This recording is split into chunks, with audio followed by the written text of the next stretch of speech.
का ते कांता धनगतचिंता वातुल किं तव नास्ति नियंता त्रिजगती सज्जन संगती रेका भवती भवार्णव तरणे नौका। थोडक्यात अर्थ, काते कांता धनगत चिंता, मनुष्याला धन आणि पत्नी यांची काय सगळ्यात जास्त चिंता आहे. परंतु चिंता का? कारण का वातुल किं तव नास्ति नियंता, या संपूर्ण संसाराची चिंता करणारा कोणी नियंता नाही का? त्रिजगती सज्जन संगती एका, या तिन्ही लोकांमध्ये फक्त आणि फक्त सज्जनांची असणारी संगती भवती भवार्णव तरणे नौका. हा जो भवसागर जो आहे, संसार रूपी सागर आहे, या संसार रूपी सागरामधून पार करायचा असेल तर फक्त एकच नौका आहे. आणि ती नौका म्हणजे कोणती? तर ती नौका म्हणजेच सज्जनांची असणारी संगती. असा श्लोकाचा सरळ अर्थ. मनुष्य जीवनामध्ये जर आपण पाहिलं तर मागं आपण पाहिलं की दोन गोष्टीची चिंता. म्हणून आचार्यसुद्धा वारंवार आलेल्या श्लोकांच्या माध्यमातून त्याच दोन गोष्टींची पुन्हा पुन्हा जाणीव करून देतात. कोणत्या दोन गोष्टी? कांता आणि धनगत चिंता. कांता म्हणजे पत्नी आणि धन म्हणजे संपत्ती. या दोघांचीच मनुष्य आपल्या जीवनामध्ये काय करतो? चिंता करत राहतो. आणि चिंता म्हणजे काय? हे चिंता वास्तविक पाहता मनुष्याला लागलेला अदृश्य स्वरूपामधला रोग. बाकीचा कोणता तुम्हाला जर रोग लागला ना तर त्याचं निदान तरी करता येतं. काहीतरी जाताल तुम्ही, ब्लड टेस्ट करताल, एक्सरे करताल, त्यात नाही सापडलं तर सिटी स्कॅन करताल, आणखी काही काही करत तुम्ही जाताल आणि त्या रोगाचं निदान करण्याचा प्रयत्न आपण करतो. परंतु या ठिकाणी चिंता नावाचा जो रोग लागलेला आहे, आपल्या सगळ्यांना लागला आहे. कोणी असो, ब्रह्मचारी, गृहस्थी, वानप्रस्थी, संन्यासी, ते पण पुढच्या श्लोकात येईल. आता जटिलो मंडी लुंछतकेशः करून. म्हणजे या सगळ्यांना कोणता भयंकर रोग आहे? त्या सर्वांना एकच रोगाने ग्रासलाय, तो म्हणजे चिंता. आणि त्याच्यावर सोल्युशन अजून तरी कोणाला सापडलं नाही. फक्त ते सोल्युशन जे सापडलंय ते फक्त संतांना, साधूंना, ऋषींना, की त्याच्यावर काय सोल्युशन आहे हे फक्त त्यांनाच सांगितलंय किंवा त्यांनाच ते सापडले. म्हणून चिंता हा रोग कसा आहे? हा चिंता हा रोग संपूर्ण शरीराला काय करतो? खाऊन टाकतो. मग सारखं सातत्याने. मग आपण म्हणतो अरे एवढं खातोय पितोय सगळं होतंय पण तब्येत का होत नाही तुझी? तब्येत का होत नाही म्हणजे तब्येत न होण्याला कारण तेवढं एकच, काय? हा चिंतायुक्त झालेला आहे. चिंतामणी, आलं का? चिंतायुक्त, दुसरं काही नाही. आलं का? सुभाषितकार अतिशय सुंदर एक सुभाषित सांगतात. काय? चिंता चिता समायुक्ता. मग काय फरक आहे? बिंदुमात्रेण विशेषतः. पुढे सजीवम दहते चिंता निर्जीवम दहते चिता. चिंता आणि चिता हे जे दोन शब्द आहेत ना, यांच्यामध्ये फरक काय आहे? तर फरक एवढाच आहे, काय? बिंदू मात्र विशेषतः. काय केलंय? चिंता आणि चिता फक्त एक टिंब दिलाय, बरोबर? म्हणजे तो बिंदू मात्रेण विशेषा, दोघांमध्ये काही फरक नाही, फक्त एक बिंदू टाकला. चिता चिंता. मग त्याचं परिवर्तन काय झालं त्या एका बिंदूनी? तर त्या एका बिंदूने असं परिवर्तन झालं, सजीवम दहते चिंता. आणि चिंता जी आहे ना, ह्या शरीराला सजीवम, जोपर्यंत जिवंत आहे, जोपर्यंत तो जगतो आहे, तोपर्यंत या शरीराला काय करते? सातत्याने जाळण्याचं काम, दहन करते. अलग अलग उद्विग्न होतो मनुष्य चिंतेने. काय करू? कधी कधी तर एवढं त्याला काळजी पडते, एवढी काळजी पडते की काय करू काय नको करू असं होतं. रात्री झोपेतनं पण उठून बसतात काय काय जण. आता काय करायचं? सजीवम, सातत्याने पूर्ण शरीराला ती काय करत राहते? जाळत राहते. पुन्हा पुन्हा पुन्हा तोच विचार, मग कृश करत जाते. अशी कोण? तर अशा प्रकारे असणारी ही चिंता, ती सोडतच नाही. ती सारखं सुरुवात झाली की सुरुवात एकदा कळायला लागलं, म्हणून त्या ठिकाणी लहानपण देगा देवा मुंगी साखरेचा रवा सांगितलं. लहानपण जोपर्यंत आहे ना, तोपर्यंतच वास्तविक मनुष्य सुखी आणि आनंदी. आणि ज्या क्षणापासून त्याला कळायला लागलं, 15-16 मध्ये आला की थोडं थोडं त्याला कळायला लागलं. आणि जसं त्याला कळायला लागलं त्या क्षणापासून काय? हे चिंतेने त्याला ग्रस्त करायला सुरुवात केली. मग जसं कळायला लागलं तसं आता मला शिकायचं आहे, करिअर करायचं आहे, हे शिकायचं ते शिकायचं, रात्रभर जागून ती चिंता, शिकण्याची चिंता. सुरुवातच आहे चिंतेने. तिथून पुढे शिकून झालं, चांगलं सर्टिफिकेट मिळालं, 90 आणि 95 मार्क पडाले, फर्स्ट क्लास मिळाला. दुसरी मग पुढची चिंता, नोकरीची चिंता, कुठे मिळेल, कशी मिळेल, कुठं जायला लागेल. नोकरी मिळाली, मग लग्नाची चिंता. लग्न झाल्यावर पुन्हा मुलांची चिंता. मुलं झाल्यानंतर पुन्हा त्यांच्या शिक्षणाची पुन्हा चिंता. मग त्यांचं शिक्षण झालं की पुन्हा त्यांच्या नोकरीची चिंता. त्यांची नोकरी जरी लागली की पुन्हा त्यांच्या विवाहाची चिंता. करत करत करत हे चिंतेचं जे हे आहे ते कधीच समाप्त होत नाही. साखळी आहे तिची, अलग अलग. एक झालं की दुसऱ्याला पकडते, तिसरा झालं की चौथ्याला पकडते.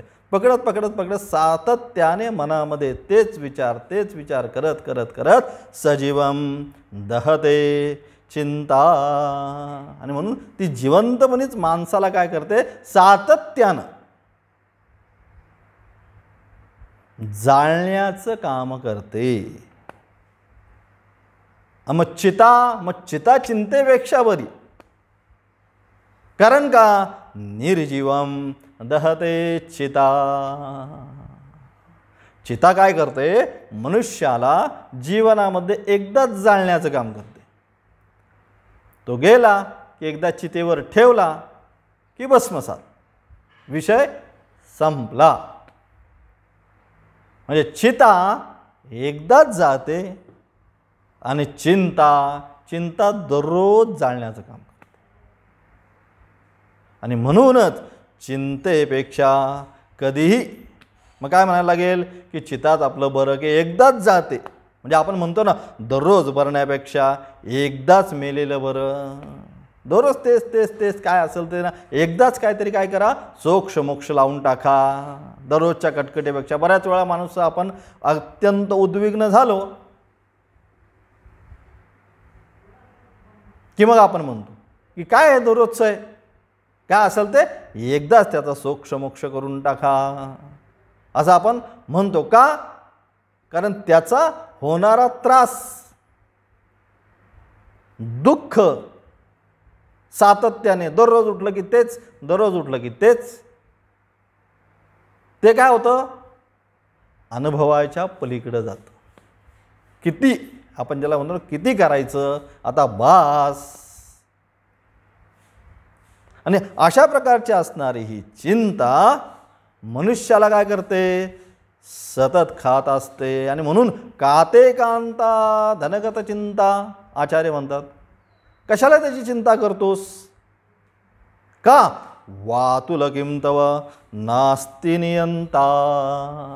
चिंता करण्याचं कारण एकच, मी सर्व करतो ही अहम भावना. तव नास्ति नियंता, या सगळ्याला वास्तविक काय, कोणीतरी नियंता आहे. संपूर्ण गोष्टीला, संपूर्ण जर वास्तविक पाहता जी सृष्टी आहे, या सृष्टीला चालवणारा कोणीतरी नियंता आहे. आणि तो नियंता संपूर्ण सृष्टीचं काय आहे, चक्र चालवत असतो. आणि तुम्हाला सुद्धा काय पाहिजे नाही पाहिजे हे सगळं काळजी कोणाला, त्याला. चाले हे शरीर कोणाची या सत्ते, कोण बोलवितो हरी विन. महाराज म्हणतात चाले हे शरीर कोणाची या सत्ते, कोण बोलवितो हरी विन. की आम्हाला वाटतंय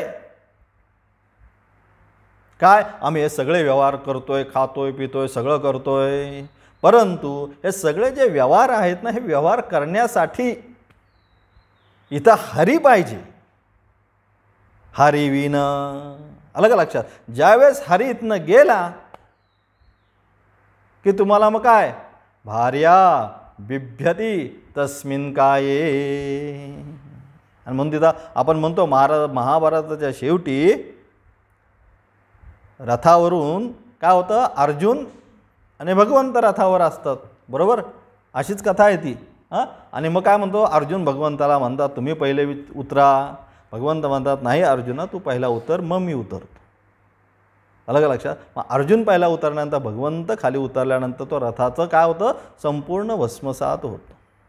अलग लक्षात. हाच काय आहे, सगळ्या ज्या गोष्टी आहेत महाभारतामध्ये असो किंवा पुराणामध्ये असो, या सगळ्या काय आहे, या सगळ्या गोष्टीचं तात्पर्य निर्णय ग्रहण केला पाहिजे. अलग लक्षात. इथं सुद्धा हा काय आहे, हा आमचा रथच आहे, त्याचं वर्णन उपनिषदामध्ये केलं आहे.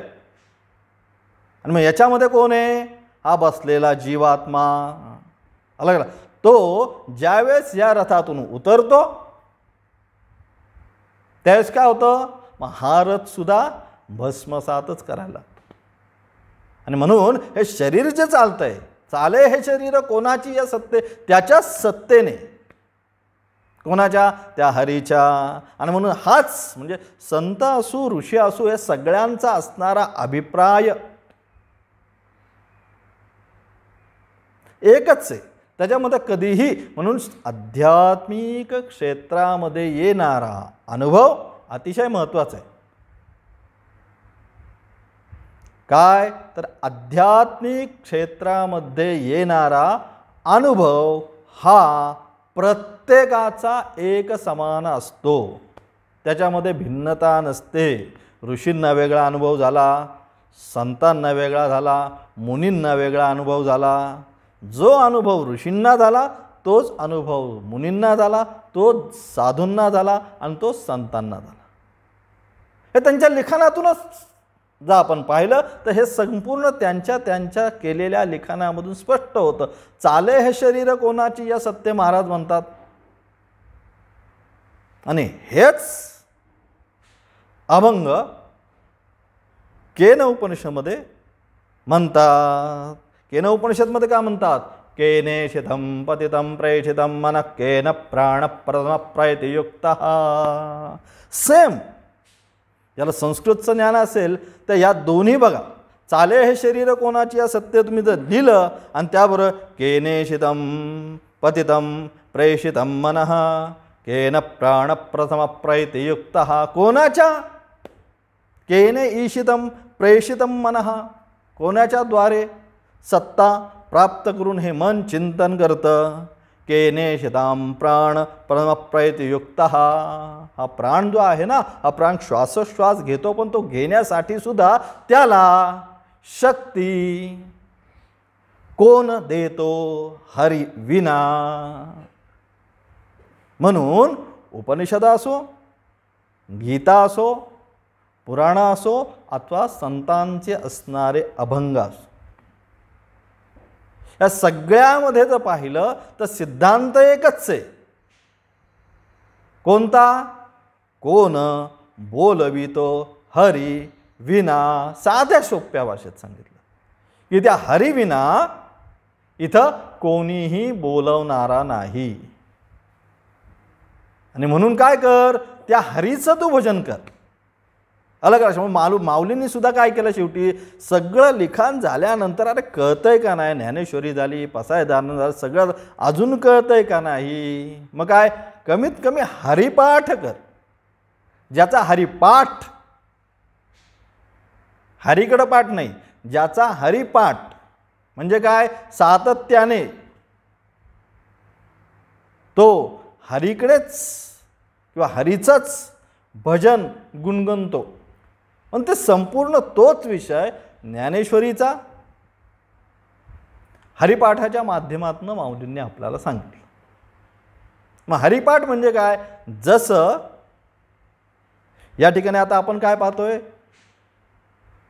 भज गोविंदम, त्यानंतर पाहणार आहोत साधना पंचगम. हे काय, हे सगळं काय, हे पायऱ्या आहेत.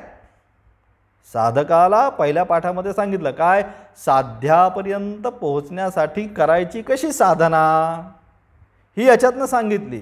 तसंच हरिपाठामधून सुद्धा माऊलींनी काय सांगितलं, मग करावयाची साधना. काय साधना करायची, हे हरिमुखे म्हणा, हरिमुखे म्हणा, पुण्याची गणना कोण करी. मुखाने काय करा, फक्त हरिमुखे म्हणा, देवाची याद्वारी उभा क्षणभरी.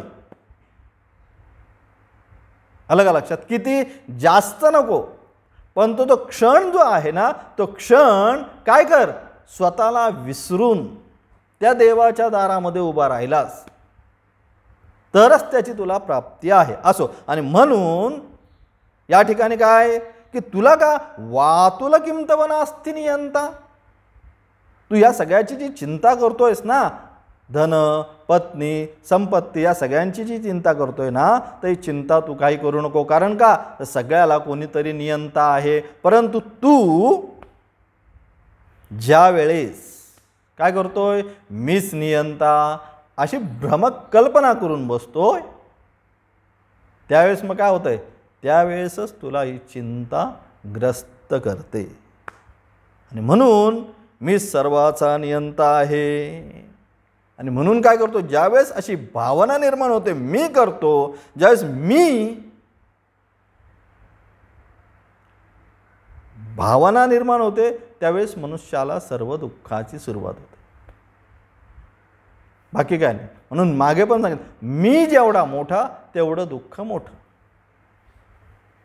साधना काय करायची, मग साधना एवढीच आहे, जो मी आहे या मीचा नाश करणे म्हणजे साधना.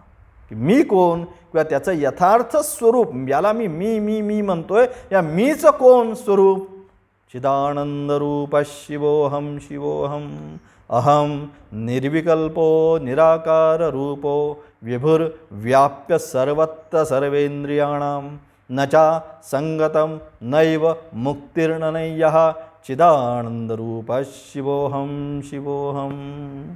वास्तविक हे माझं स्वरूप आहे, सत चित आणि आनंद स्वरूप हे माझं आहे.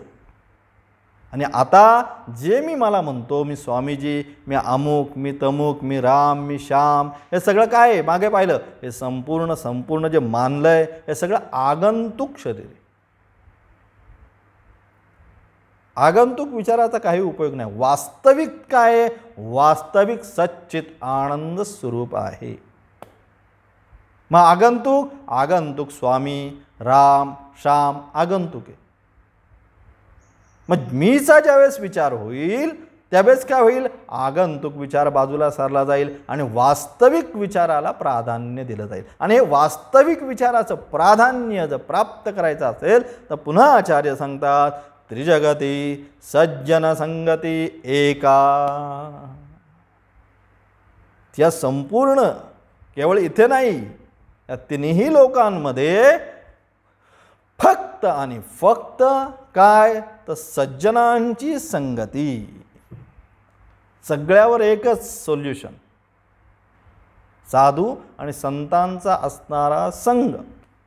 सत्संगत्वे निस्संगत्वम, निर्मोहत्वे निश्चलतत्वम आणि निश्चलतत्वे जीवनमुक्ती.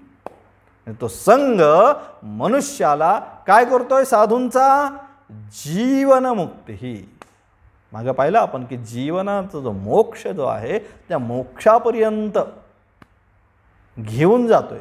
सत्संग साधूंचा संग हा मोक्षाची असणारी पहिली पायरी आहे.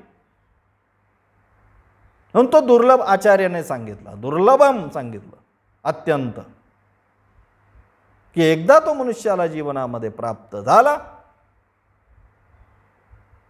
की निश्चितपणे त्याच्या जीवनाचा उद्धार झाल्याशिवाय राहत नाही. आणि म्हणून त्रिजगती सज्जन संगती एका. एका म्हणजे एकटीच. सज्जनांची संगती काय करती, भवती भवार्णव तरणे नौका. हा भवरूपी अर्णव म्हणजे समुद्ररूपी जो संसार जो आहे ना, हा समुद्ररूपी संसार काय करतोय, तो संतांच्या संगरूपी नौका हा समुद्ररूपी संसार काय करतो, पार करण्याला सहाय्यक ठरतो. आणि म्हणून संतांचा असणारा संग अतिशय महत्त्वाचा. आचार्य सुद्धा तिकडे विवेक चूडामणीमध्ये सुद्धा संतांचा संग असाच प्राप्त झाल्यानंतर मनुष्य कशा प्रकारे हा भव सागर पार करतो हे त्या ठिकाणी सांगतात. शांतो महंतो निवसंती संतो वसंतवत लोकहितंचरंतः. संतांचं महिमा आचार्य सांगतात की कसे आहेत ते, शांतो महंतो निवसंती संतो. शांत आहेत, महंत आहेत आणि निवसंती संतः वसंतवत लोकहितं चरंतः. असं असताना सुद्धा हे संपूर्ण लोकांमध्ये चरण करतात. कसे, वसंतवत. जसं की ग्रीष्मामध्ये ज्यावेळेस वसंत ऋतू येतो त्यावेळेस काय होतं, सर्वत्र झाडांना नवीन पालवी फुटते. आणि पालवी फुटल्यानंतर काय होतं, आपल्या मनाला एक अतिशय सुंदर असा आनंद, आल्हाददायक आनंद प्राप्त होतो. तसे संत ज्यावेळेस आपल्या सानिध्यात येतात त्यावेळेस सुद्धा त्याच मनाला तसाच आनंद देण्याचं काम संत करतात. कारण का, तीर्णम स्वयं भीव भवार्णवम जनान. स्वतः त्यांनी अनुभव घेतला. ते स्वतः काय झालंय, त्यांनी स्वतः ह्या तीरावरून त्या तीराला ते गेलेत. स्वयं म्हणजे स्वतः गेलेत. आणि मग आता काय करतात, स्वतः पोचल्यानंतर अन्यान जनान अहेतून तारयंतः. की स्वतः आता त्याचा अनुभव घेतला, स्वतः उतार झाले समुद्ररूपी संसारातनं, परंतु अन्य लोकांना सुद्धा काय करतात, अहेतून, मनामध्ये कुठलाही हेतू नाही, फक्त आणि फक्त काय, या सर्वांचं कल्याण हो, या संसार सागरामधून हे सगळे पार हो, एवढा शुद्ध हेतू त्यांच्या मनामध्ये. बाकी काही हेतू नाही. तुमच्याकडनं काय मिळेल, काय खायला मिळेल, काय प्यायला मिळेल, अमुक मिळेल, तमुक मिळेल, दक्षिणा मिळेल, काही हेतू नाही. अहेतून आचार्य म्हणतात, काहीच हेतू नाही. तरीसुद्धा केवळ आणि केवळ दुसऱ्याबद्दल मनामध्ये असणारी काय, कारुण्य भाव, की ज्याप्रमाणे मी हा संसार सागर पार करून आलेलो आहे, त्याप्रमाणे हे सुद्धा दुःखी जीव हा संसाररूपी सागर पार करोत, ही भावना फक्त मनामध्ये. आणि त्याच भावनेने ते दुसऱ्यांना पार करण्यासाठी सहकार्य करतात. तेच आचार्य म्हणतात, त्रिजगती सज्जन संगती एका भवती भवार्णवतरणे नौका. हा भवरूपी सागर फक्त आणि फक्त संतांच्याच संघाने पार होऊ शकतो. म्हणजे माऊलीसुद्धा ज्यावेळेस पसायदानामधले असणारे शेवटचे असणारे काही श्लोक, 3 श्लोक जे आहेत, 9 श्लोक पसायदानामध्ये सांगितले. आणि या 9 श्लोकामधले 3 श्लोक माऊलीसुद्धा काय करतात, संतांचीच असणारी स्तुती करतात. माऊलीसुद्धा वर्षत सकळ मंगळेश्वर निष्ठांची मांदियाळी अनवरत भूमंडळी भेटतू तया भूता. अनवरत हे सगळे मला काय होय प्राप्त व्हावे. चला कल्पतरूंचे आरव कसे ते, चेतना चिंता मनीचे गाव. बोलते जे अर्णव पियुषांचे, जे काही बोलतायत अमृताचाच उपदेश आम्हाला करतात. आणि चंद्रमय जे यलांछन, मार्तंड जे तापहीन. तर कसे ती कलंकरहित चंद्र आणि तापरहित सूर्य, ते सर्वाही सदा सज्जन कोण होत आमचे, सोयरे हो तू. सोयर हो, सोयरा म्हणजे काय, की ज्याच्याशी आपले कायमचे संबंध प्रस्थापित होतात. सोयरा कोणाला म्हणतात, की मुलगा आणि मुलीचं लग्न झालं किंवा ठरलं, ठरायच्या अगोदर सोयरीक नसते, एकमेकाला ओळखत नसतात, अलग अलग. पण ज्या क्षणी त्यांची सोयरीक ठरते मुला मुलीची, त्यावेळेस ते होतं सोयरा होतो. आणि मग ते संबंध त्या 2 कुटुंबाचे, त्या 2 परिवाराचे, त्या 2 गावांचे कायमचे, भविष्यामध्ये ते असो नसो, परंतु म्हणतात की आमची ती मुलगी तिथं सोयरीक झाली होती.